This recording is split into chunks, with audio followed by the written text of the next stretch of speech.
Livre de la Genèse, chapitre 38. En ce temps-là, Juda s'éloigna de ses frères et se retira vers un homme d'Adulam nommé Hira.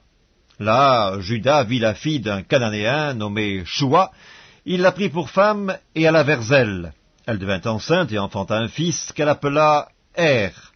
Elle devint encore enceinte et enfanta un fils qu'elle appela Onan. Elle enfanta de nouveau un fils qu'elle appela Shéla. Juda était à Dzib quand elle l'enfanta. Juda prit pour Er, son premier-né, une femme nommée Tamar. Er, premier-né de Juda, était méchant aux yeux de l'Éternel, et l'Éternel le fit mourir. Alors Juda dit à Onan, « Va vers la femme de ton frère, prends-la comme beau-frère, et suscite une postérité à ton frère. » Onan, sachant que cette postérité ne serait pas à lui, se souillait à terre lorsqu'il allait vers la femme de son frère, afin de ne pas donner de postérité à son frère.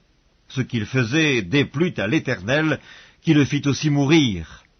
Alors Juda dit à Tamar, sa belle-fille, « Demeure veuve dans la maison de ton père jusqu'à ce que Shéla, mon fils, soit grand. » Il parlait ainsi dans la crainte que Shéla ne mourût comme ses frères. Tamar s'en alla et elle habita dans la maison de son père. Les jours s'écoulèrent et la fille de Shua, femme de Juda, mourut. Lorsque Juda fut consolé, il monta à Timna, vers ce qui tondait ses brebis, lui et son ami Hira, l'Adulamite. On en informa Tamar et on lui dit, « Voici ton beau-père qui monte à Timna pour tondre ses brebis. » Alors elle ôta ses habits de veuve, elle se couvrit d'un voile et s'enveloppa, et elle s'assit à l'entrée d'Énaïm sur le chemin de Timna, car elle voyait que Shéla était devenu grand et qu'elle ne lui était point donnée pour femme. Juda la vit et la prit pour une prostituée parce qu'elle avait couvert son visage.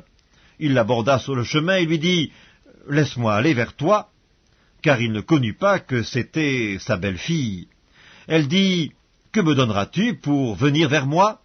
Il répondit, « Je t'enverrai un chevreau de mon troupeau. » Elle dit, « Me donneras-tu un gage jusqu'à ce que tu l'envoies ?» Il répondit, « Quel gage te donnerai-je » Elle lui dit, « Ton cachet, ton cordon et le bâton que tu as à la main. » Il les lui donna. Puis elle alla vers elle, et elle devint enceinte de lui. Elle se leva et elle s'en alla. Elle ôta son voile, et elle remit ses habits de veuve. Juda envoya le chevreau par son ami l'Adulamite pour retirer le gage des mains de la femme, mais il ne la trouva point. Il interrogea les gens du lieu en disant, « Où est donc cette prostituée qui se tenait à Énaïm sur le chemin ?» Ils répondirent, « Il n'y a point eu ici de prostituée. » Il retourna auprès de Juda et dit, « Je ne l'ai pas trouvée, même les gens du lieu ont dit, « Il n'y a point eu ici de prostituée. » Juda dit, « Qu'elle garde donc ce qu'elle a, ne nous exposons pas au mépris. Voici, j'ai envoyé ce chevreau, et tu ne l'as pas trouvé. » Environ 3 mois après, on vint dire à Juda, « Tamar, ta belle-fille, s'est prostituée, et même la voilà enceinte à la suite de sa prostitution. » Et Juda dit, « Faites-la sortir et qu'elle soit brûlée. » Comme on l'amenait dehors, elle fit dire à son beau-père, « C'est de l'homme à qui ces choses appartiennent que je suis enceinte. Reconnais, je te prie, à qui sont ce cachet, ces cordons et ce bâton. » Juda les reconnut et dit, « Elle est moins coupable que moi, puisque je ne l'ai pas donnée à Shéla, mon fils, et il ne la connut plus. » Quand elle fut au moment d'accoucher, voici, il y avait 2 jumeaux dans son ventre, et pendant l'accouchement, il y en eut un qui présenta la main. La sage-femme la prit et y attacha un fil cramoisi en disant, « Celui-ci sort le premier. » Mais il retira la main et son frère sortit. Alors la sage-femme dit, « Quelle brèche tu as faite ?»